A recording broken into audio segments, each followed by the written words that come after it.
It's a very dark evening, as you can see, and look at those shadows on my face. This is the first I'm in my car.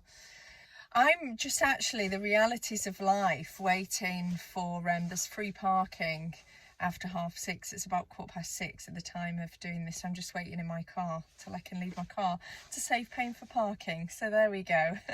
Start of the video, the realities of life. I just thought I'd use this time to reflect on my session today. I did a repetition session. It was actually the last day of a foundation course that I've been doing with a series of actors online. And it's been over a period of a few weeks. We've had one session every alternate week. So it's different to my usual foundation format. Oh, there you go, there's a bit of light. This car has just come and just lit me quite spookily, so that's useful. So yeah, I always come away with fresh learnings. No matter how many times I coach and teach, there's always something new to learn,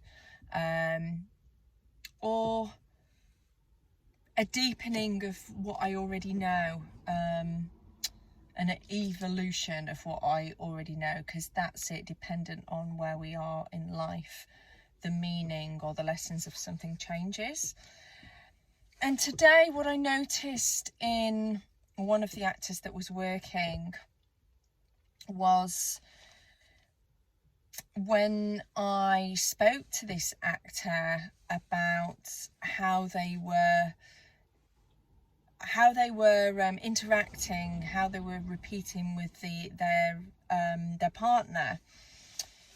It was the habit to suppress and hold back was something that they got so used to that they didn't see it in themselves. Even when the partner was drawing attention to it, the repetition, when they repeated the moment back, was almost dead and detached. And because they've been so used to this being a way that they, operate their life and a part of who they are. And I suppose all of us in a way, in modern life, in different parts of our life, will have moments where we're able to be really full and moments where we really suppress. But we are a large portion of the time in modern life suppressing what we really want to do and say. We're not kind of like fully letting whatever come out, I noticed myself the other day in a dance class. I allowed myself to really come out, and I was shouting out, and I was really dancing really crazily, and then suddenly I saw people look at me, and then I felt that sense of shame, which leads me to my next point. These actors, they had a repetition where they were really, really allowing themselves to use their full voice and stand up and really express themselves fully, and I was giving them permission to do that.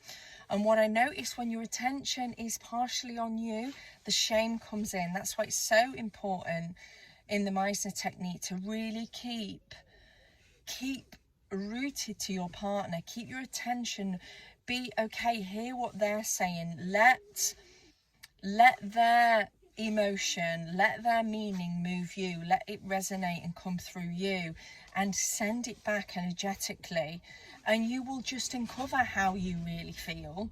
When our attention is on ourselves, we're not really being ourselves, because we are censoring that, and also it makes sense that it is so habitual to do this because we're doing this so much in life. I notice it more in myself, in my motherhood world, more so than I do with my work with actors, because it's when I feel my most true self. I'm a little bit more out of my comfort zone with the small talk and the mum groups, and not with everyone. So notice where you are in life. Where are you really being your full self? Really expressing what you want to express, say what you want to say. Maybe you're not.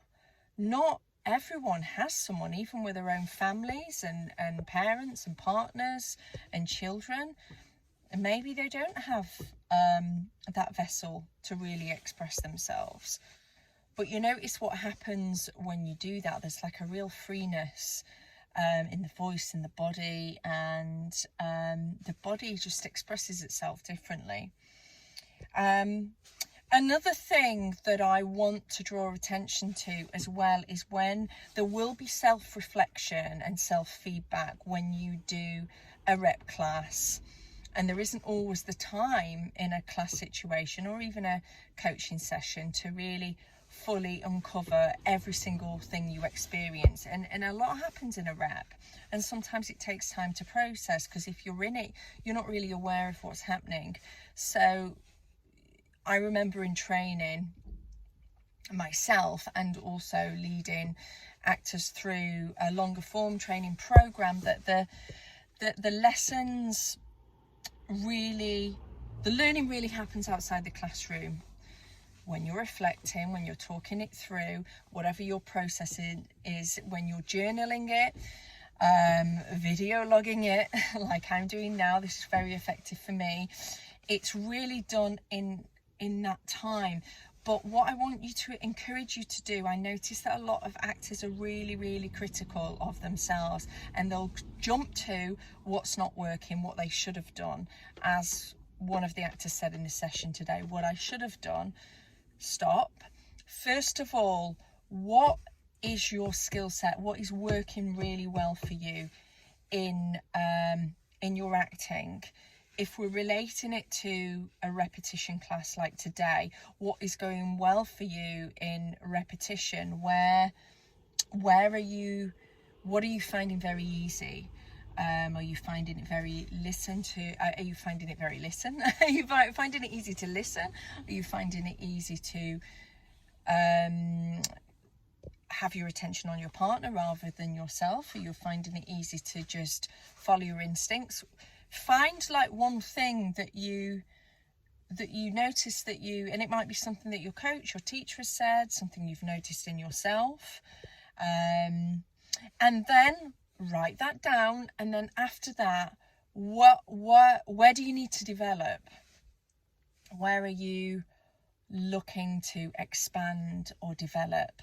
It's not what did you do wrong. We're always growing, so just remember that.